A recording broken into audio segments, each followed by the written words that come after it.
श्री अडवाणी जी, आप। 4 लोग बोले वाले, ये चौथे हैं अडवाणी। इसी को हमारे ऊपर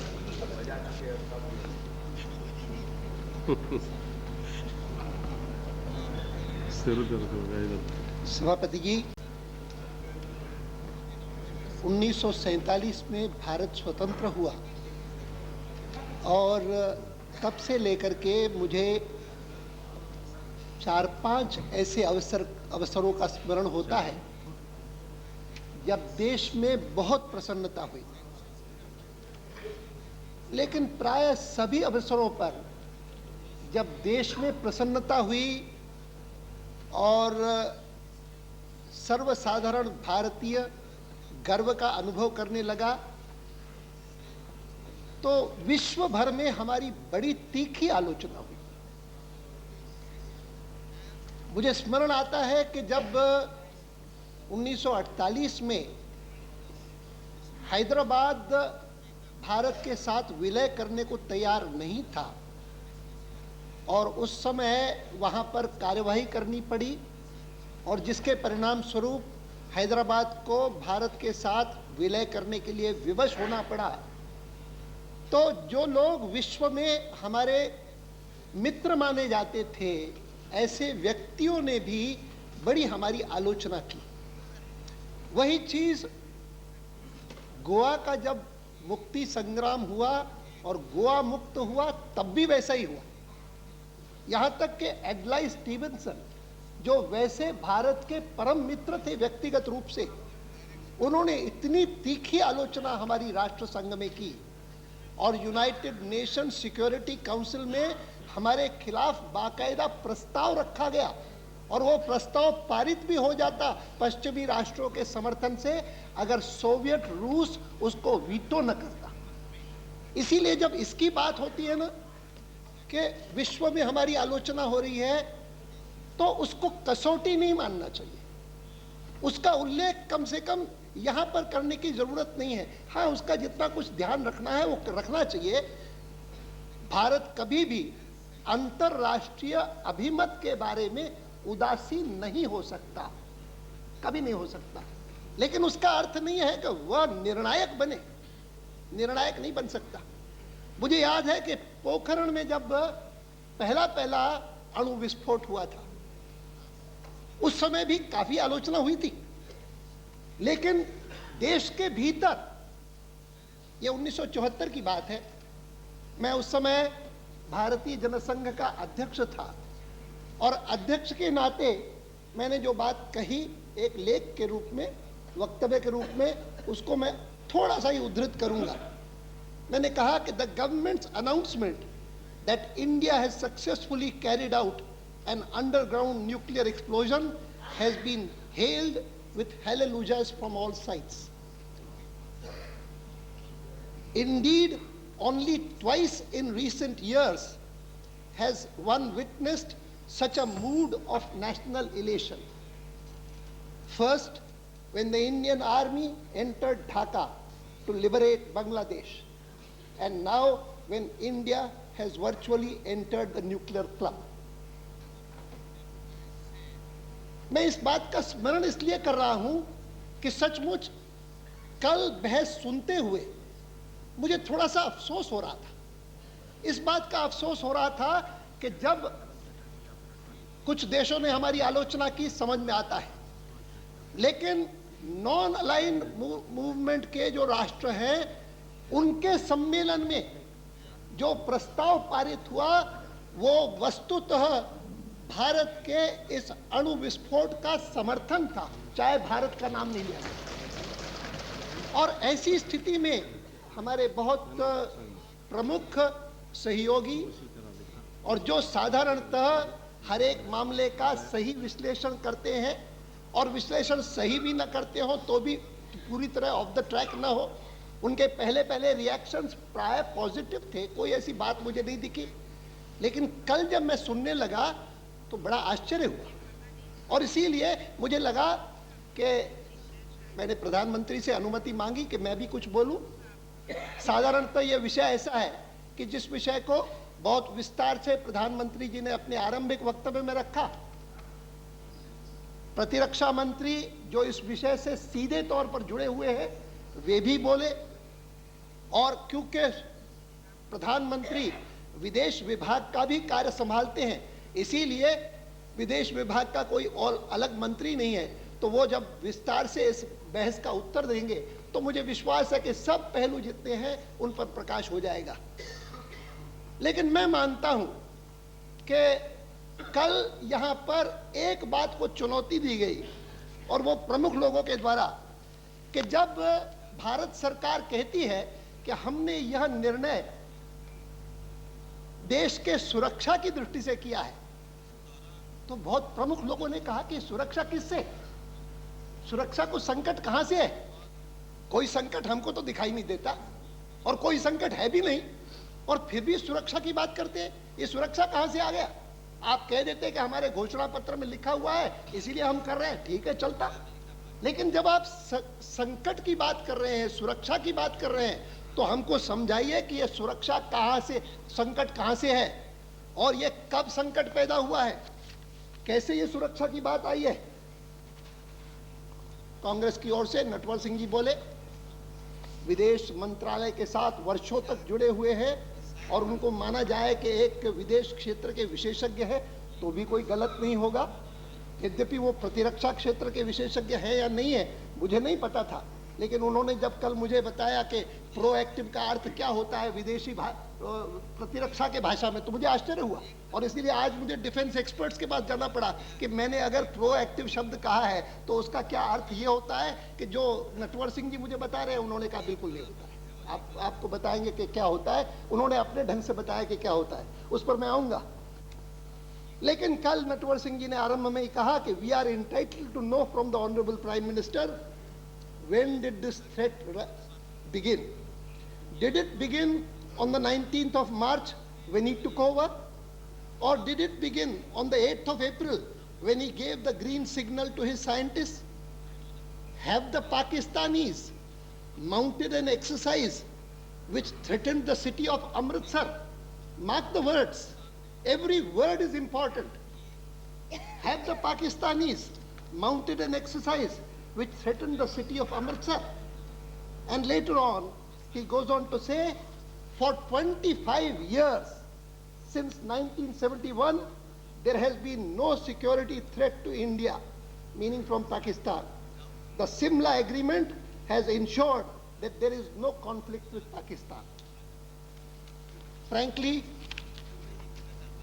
I cannot agree with this kind of analysis of the situation.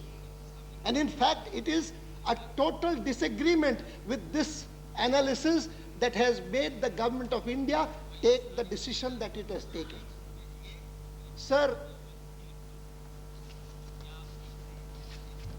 I do not know, because subsequently something similar was said by Chidambaram ji also.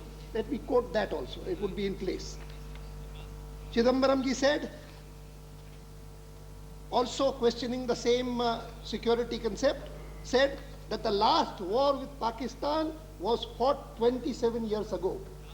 And then he described how Honorable the former Prime Minister Shri Indra Kumar Gujral, in his negotiations with Nawaz Sharif and President Clinton, saw to it that so far as relations with Pakistan are concerned, they move towards normalcy.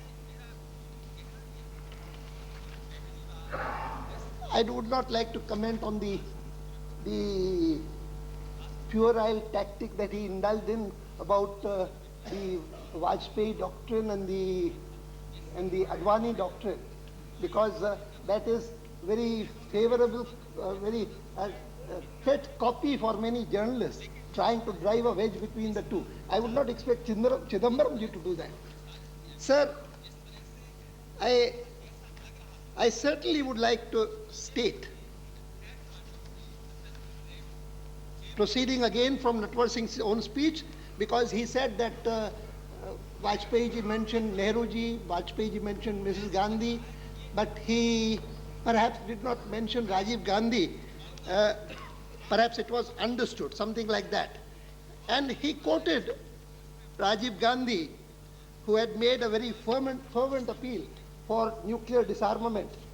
and said that it did not succeed for different reasons.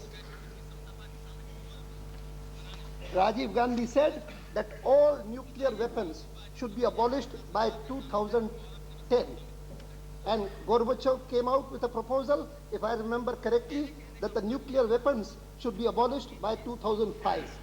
But then Soviet Union disintegrated, etc., etc. I do not know why Mr. Natwar Singh or Mr. Chidambaram conveniently disregarded the fact that in 1991, just before the elections, and the election campaign was fought by the Congress under the leadership of Shri Rajiv Gandhi, and the Congress party came forth with a manifesto. And what did that manifesto say? The manifesto took cognizance of the threat that this government has taken cognizance of and said, this is the manifesto of 1991, prepared under the aegis of Rajiv Gandhi. On page 54, the manifesto says, we are deeply concerned that Pakistan is developing nuclear weapons. It is hoped that they will desist from this disastrous path. They have already inflicted 4 wars upon India. In case Pakistan persists in the development and deployment of nuclear weapons, India will be constrained to review her policy to meet the threat. I'm sure that ordinarily in all documents of this kind, Chidambaram ji also has a role. I do not know if he had no role in drafting the 91 manifesto, but this is what I read. And having read this, I was really surprised. I said, this is the manifesto of the Congress party. We still say, we had been saying this, that we keep the options open. We have never said negative. We had always said nuclear option. But we had been also saying weaponizing would damage our foreign policy. This also we had been saying. Mr. Advani, I'm very glad you read it. What's wrong with it? I don't say anything wrong with it. Well, that's all right. I don't see anything wrong with it. I see that there is a threat perception which you tried to deny this government and said, Please. perception. Now, Do better than that. It's rather feeble. right. You have done as badly as you can. I'll try to do better.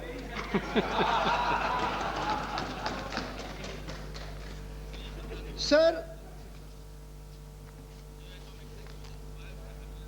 this is so far as the security environment is concerned.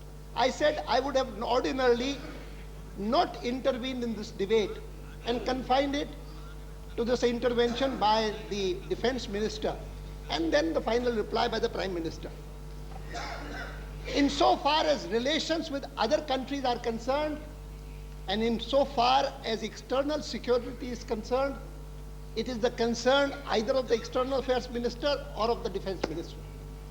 But I do believe that insofar as relations with Pakistan are concerned, they impinge not only on our external security, but as well as on our internal security.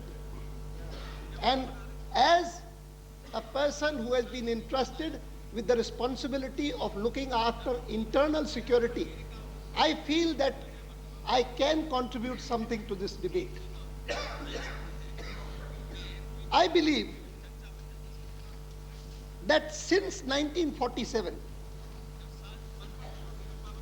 Pakistan, which declared itself a theocratic state, has failed to reconcile with the fact that India has declared itself a non-denominational secular state.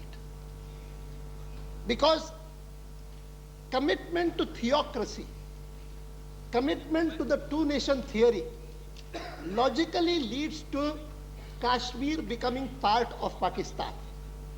But it did not happen. The leadership of Kashmir, the people of Kashmir, decided to go along with India. And they have remained part of the country since then. Pakistan's failure to reconcile with this fact has been at the root of many problems the country is facing in Jammu and Kashmir. And for that purpose, 47 war was there, 65 war was there. In a way, even the 71 war was related to that.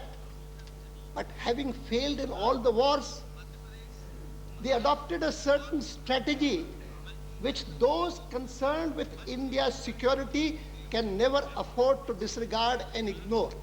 It cannot be. Only those who disregard it can think in terms of making statements of this kind. Are they mounting an attack on Amritsar? Are they doing this? After all, they had very good talks with us. And the Gujarat doctrine was functioning very well. If you want to throw it overboard, throw it overboard. But why do you talk about threat perceptions? There are no threats at all.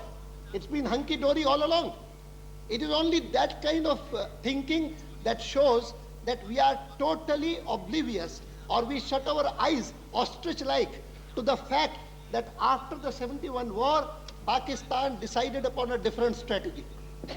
And that strategy, if any one of us has read the speech by President Zia in that meeting of army officials, in which he spelled out what he meant by Operation Topak. He spelled out an Operation Topak. Topak is supposed to be a guerrilla warfare hero of South America. And he undertook guerrilla warfare against the Spaniards who ruled some of those states there. And in his name, this Operation Topak was conceived. What are the elements of this operation? Operation Topak had 3 stages, overlapping stages. Number 1, raising the level of anti-India feelings among the people of Kashmir. Number 2, creating militancy and projecting it as a homegrown Islamic uprising. And number 3, bringing about a state of collapse in urban as well as rural areas, with Srinagar as the center of gravity for political and religious mobilization. Now, sir, he himself said, I quote President Zia at that conference, in the past, we have opted for ham-handed military operations, and therefore we failed. We must keep our military options for the last moment as a coup de grace, if and when necessary. This is what President Zia has told his army officials when he unraveled this Operation Topak. We cannot afford to ignore that. And we cannot afford to ignore what further happened. Because shortly after 71, Pakistan went in the direction of becoming a nuclear power itself.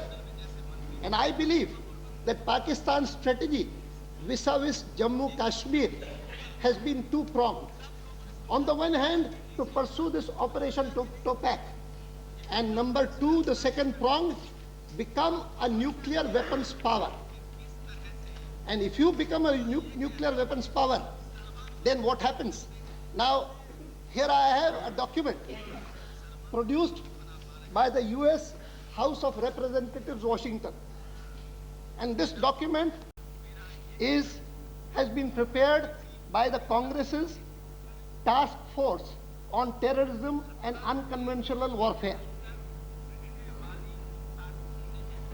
An article, or rather the main author of this, is Joseph Bodensky. Bodensky is the director of this task force on terrorism and unconventional warfare. And he says that ISI's support for the Islamist insurgency and terrorism in Kashmir is a direct product of Pakistan's grand strategy. And this is the grand strategy. This document says, in mid-February 1995, a foreign ministry spokesman warned, of Pakistan warned, quote, if India carries out another aggression and war breaks out between Pakistan and India, it would not be a war of 1,000 years or even 1,000 hours, but only a few minutes. And India should not be oblivious to the potential devastation. The 1,000-year war is a reference to Zulfikar Ali Bhutto's statement of the extent of Pakistan's commitment to a struggle within India. Other Pakistani officials were quick to clarify the statement.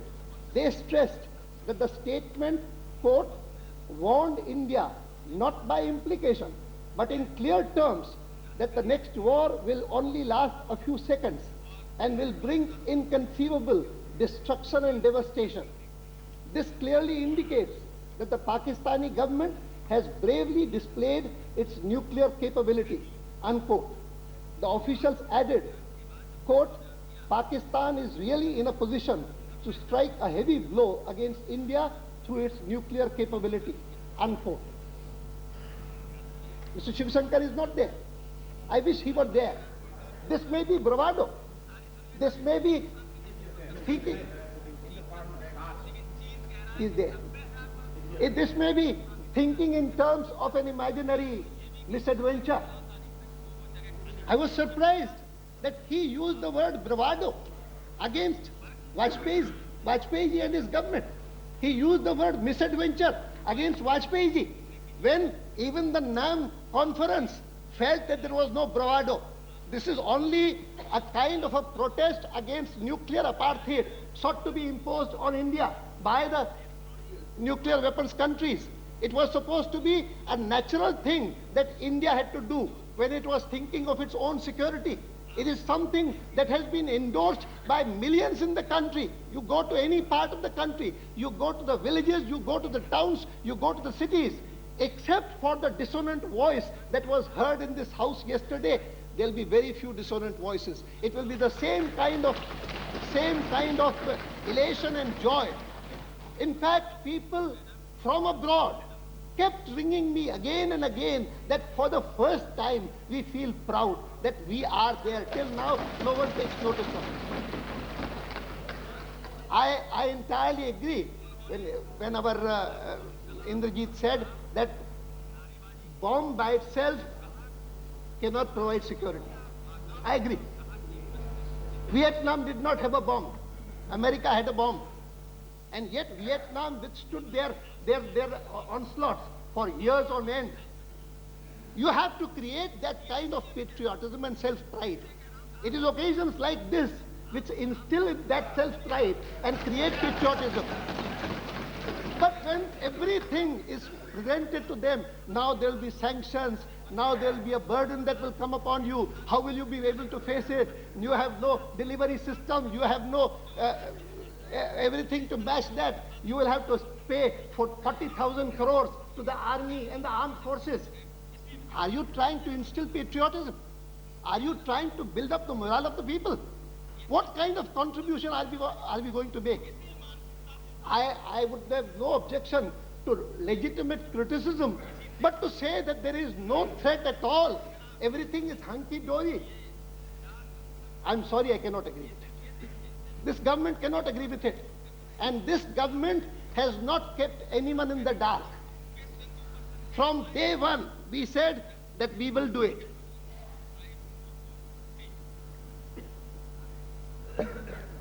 We talked of a nuclear deterrent. For anyone to argue, how can there be a nuclear weapon for defense? We never used the word defense really. We simply said that we have no aggressive intentions for anyone. But deterrence is something which has been the principal reason why, even though many powers in the world have had nuclear arsenals which could destroy the world over, the world many times, even then after Hiroshima and Nagasaki, no one has used them. One reason is deterrence. One reason is that. One reason. That's not the only reason. I entirely appreciate. And therefore, this government's policy is not confined to simply going in for a nuclear explosion and on that basis thinking that we are secure. Chair, I did not want to comment. but I want to read from Prime Minister's statement. I was surprised by this phrase. Paragraph 10, Prime Minister's statement says, quote, "We do not intend to use these weapons for aggression or for mounting threats against any country. These are weapons of self-defense." Unquote. Yes, I yes. wanted to Yes, know what you meant by a nuclear weapon for self-defense. That is what I asked yesterday. This is precisely what I've explained. Deterrence is self-defense. After all, when a country has a nuclear power, has a nuclear weapon, it uses that weapon even for diplomatic coercion. It has used it in the past. Countries have been doing it.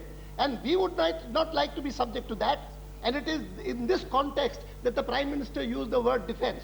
It is for us, similarly, because you have mentioned this, I would like to say that conscious of what was happening in Kashmir, conscious particularly of the fact that in the last couple of months or 3 months,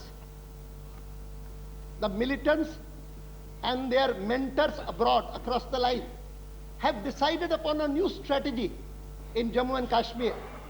Earlier, the focus was on the valley.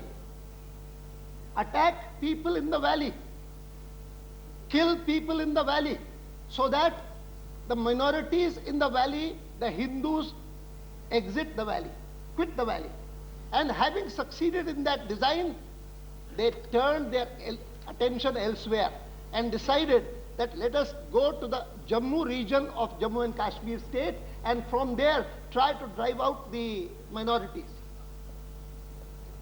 Immediately after getting the report about Udhampur, I personally went there, visited those hamlets, saw the kind of massacre that had taken place, in which 26 persons were killed in cold blood, men, women and children. Not one of them shot with a bullet, but every one of them cut into pieces. And the purpose was very clear, to see that all these people belonging to the Hindu community migrate from there. And gradually, not only the Kashmir Valley, but this adjoining adjunct part of Jammu province, namely Udhampur district, Rajouri district, Poonch district, Doda district, they are also cleansed, ethnically cleansed according to the militants. And so immediately, as a person connected with internal security, we decided to convene a high-level meeting. And in that meeting, I'm happy to say that all people concerned attended. The governor of Jammu and Kashmir, the chief minister of Jammu and Kashmir, the chief of the army staff, the prime minister's secretariat representatives, government of India, the defense minister, and all of us today came to the conclusion that one of the shortcomings in our approach to militancy in Jammu Kashmir has been till now that we have been reacting to what they do. So we said, let us try to evolve a policy which is not reactive, which is proactive. In case of Udhampur, I said that after these incidents have occurred, we have arrested a few people. Why did we not flush out these terrorists beforehand? And we should have flushed them out beforehand and saved these citizens from this kind of massacre. That is the context in which I use the word proactive. In fact, when at the press conference, some of them said, does proactive means hot pursuit, chasing the enemy across the line of control? I said, no, proactive means simply proactive, that we do not react. We should take preemptive action. And now I am told by my own friends here in the Lok Sabha that what you have said is highly objectionable. In terms of defense glossary, what you have meant is that our army will go right across the border and go and attack the enemies there. In the other house today, some member mentioned that Indian army has already done that. Advani ji, जो आपने कह दिया कि पाकिस्तान की policy concentration सिर्फ कश्मीर में रहा है, आपको याद होगा डोडा डिस्ट्रिक्ट में पिछले 2 साल से 3 साल से जहां हिंदू और मुस्लिम बौद्ध दोनों रहते हैं, वहां गाँव जाके उन्होंने ऐसा काम शुरू किया और गवर्नमेंट ऑफ इंडिया की पॉलिसी और हमारी सिक्योरिटी फोर्सेस की पूरी कोशिश रही है कि डोडा में वो बिल्कुल नाकाम हुए, क्योंकि जो स्ट्रेटजी आप इवॉल्व करना चाहते हैं, जो फोर्सेस, जो ऑफिसर्स, जो सिक्योरिटी फोर्सेस डील सिचुएशन कर रहे हैं, उन्होंने डोडा में बिल्कुल सिचुएशन को कंट्रोल किया। तो it is not correct to say कि उनका फोकस सिर्फ कश्मीर था और अब वो जम्मू में आने लगे, वो बात सही नहीं है, क्योंकि डोडा डिस्ट्रिक्ट को उन्होंने मेन कंसंट्रेट किया वहां वादी के पास, लेकिन वहां डोडा में हमारे सिक्योरिटी फोर्सेस पूरा सिचुएशन को कंट्रोल करने में कामयाब हुए। तो इसलिए कोई नई पॉलिसी की जरूरत नहीं थी। नहीं, मैं जहाँ तक मुफ्ती साहब ने जो बात कही है, हकीकत में कश्मीर वैली से हिंदुओं को खाली करवाने के बाद उनका ऑपरेशन डोडा डिस्ट्रिक्ट पर था, लेकिन डोडा के अंदर डोडा के लोगों ने मिलकर के और वहाँ पर उनको इस कदर रजिस्ट किया है, खास करके जो वहाँ पर हमने इनसे कहा कि भाई वहाँ पर बाकायदा डिफेंस कमेटीज बननी चाहिए। वो डिफेंस कमेटीज बनी, हालांकि उन डिफेंस कमेटीज को जिस तरह की सहूलतें मिलनी चाहिए थी बिल्कुल नहीं मिली, लेकिन इसके बावजूद भी जबकि पुलिस के 18 थाने खाली हो चुके थे, जहां जहां मिलिटेंट्स ने पुलिस के ऊपर हमला किया वो खाली उनको हथियार दे करके भाग गए, वहां पर लोगों ने उनको रजिस्ट किया। ये बिल्कुल हकीकत है जो अडवाणी जी ने कही है कि आज इलेक्शन के बाद उनका ध्यान पूरे का पूरा जो है वो जम्मू रीजन के ऊपर है। और ये जो पिछले दिनों में जो 26 लोग मारे गए और उसके साथ साथ जितने भी इंसिडेंट्स हुए हैं, वो राजौरी और पुंछ पिछले 9 वर्षों में एक भी इंसिडेंट वहां पर नहीं हुआ था, लेकिन आज राजौरी और पुंछ जो है वो पूरी तरह से मिलिटेंट्स का अड्डा बना हुआ है।